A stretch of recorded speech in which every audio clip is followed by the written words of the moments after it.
I do believe that Occupy Flagstaff House was the point where we were able to bring real weight to the concerns we had and the complaints we had.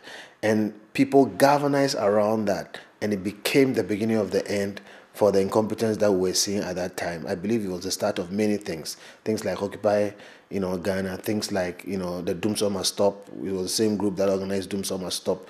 And subsequently a lot of the activism that you've seen, including actions in the court leading to the right to information, leading to what has happened right now with even the Attorney General, the Auditor General, and a couple of other things.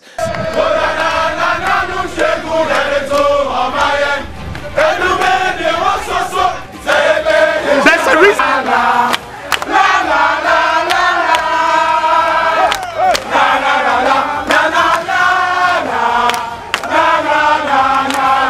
Whether we'll see more of these kinds of actions in future will be influenced by the quality of governance that we have.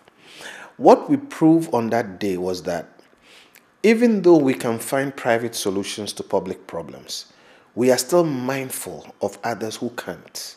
And we are minded to risk ourselves to get out and do what we have to do to make the leaders of this country run the country well. And we want to tell them it is their responsibility to do that job. If they cannot, they should step out of leadership. Eternal vigilance is the price of freedom. No matter which government is in power, if we experience the levels of bad governance that we experienced under the past government, you will find us come back onto the streets. Now that myth has been broken that people who are well-to-do and people who have what they have to eat and people who are in the middle class and can find some sort of a solution to these problems will not risk themselves on the street is forever lost and gone. There are patriots in this country who will risk themselves to make sure that this country is better run. So it is by no means finished.